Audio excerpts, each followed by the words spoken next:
So, it has come down to this. It has come down to this.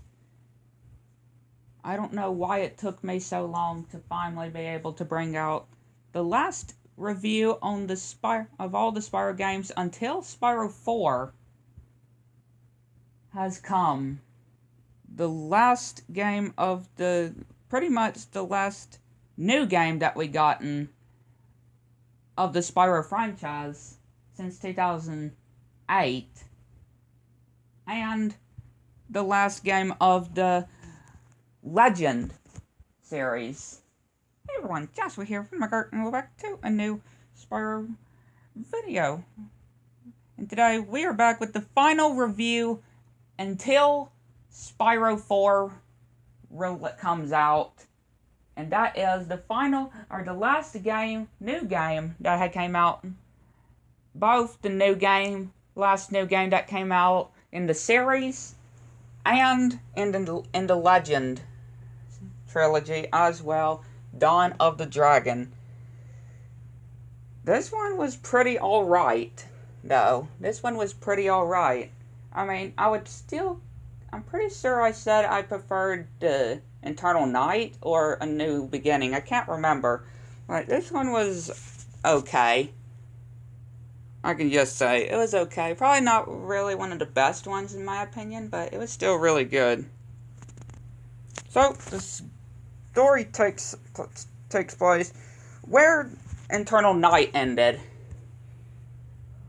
Where, of course, Spyro, Cinder, and Sparks managed to save themselves by turning into crystal. And we see some weird things that break the crystal and get these snakes and manage to make Cinder and Spyro stuck together. Kind of reminds me of Rio, don't you think? But that's not the point. And then we see Hunter.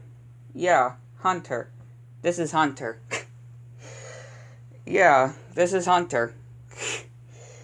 This is Hunter. Definitely not the Hunter that a lot of y'all probably known from the original trilogy. And of course, Spyro 4. When Spyro 4 comes out. But yeah, this is Hunter. And basically this giant monster comes. And then Hunter shows us the grants of new abilities, even for Cinder. So we managed to, once Spyro and Cinder make their escape, Hunter, Cinder, and Spyro and Sparks are at a campfire. But pretty much the next day, when they manage to find themselves awoken and captured by Hunter's tribe, and pretty much we have to save their village and save some of their men. And then we go to a village, which we have to do a giant battle. And then Malefor, Ignitus himself comes.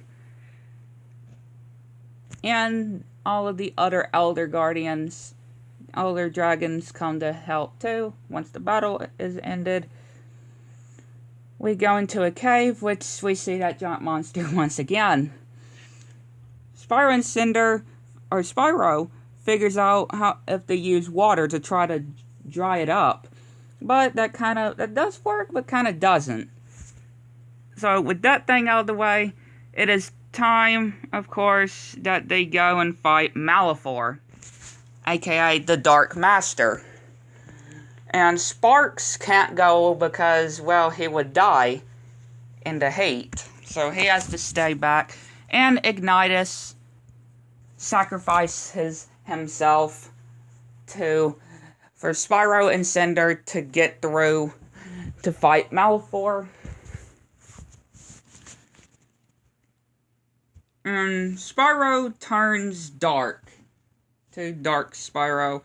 And then eventually we get to the dragon himself, Dark Malefor / the Dark Master.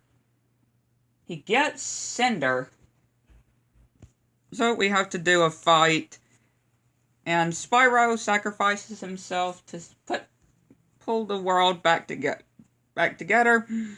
And then we see the Chronicler, and well, the actual Chronicler is no longer doing his job because, well, he is now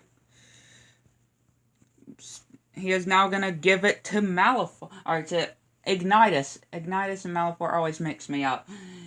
Ignitus, of course, tells the Chronicler if Spyro and is there any sign of Spyro and Cinder, but there doesn't seem to be any sign of them. So the Chronicler gives Ignitus the whole Chronicler's job, while the other Chronicler disappears out of existence to wherever we don't know, and Ignitus turns into the new Chronicler. And then we see the ending shot of Spyro and Cinder flying. And that's it. Yes, that is Dawn of the Dragon. A real great epic ending to the Legend series, and pretty much a great ending to the Legend trilogy. In general, like, I love the characters, the gameplay, the story to end off the trilogy. I absolutely loved it, but not really one of my personal favorites of this trilogy, in my opinion. I mean, Dark Master, Malifaux, we having to fight him was a great final showdown to the trilogy that we heard of in the very beginning of the Legend series that we've heard of, but just haven't seen his full look, his full reveal until now. So I do want to know what y'all guys think. Do y'all like Dawn of the Dragon? Do y'all dislike it? Let me know. And until next on the reviewing of the Spyro games, we just have to wait until Spyro 4 now, because that is pretty much the Spyro games up to this point reviewed until Spyro 4 comes out next year. That goes for the next video. Bye.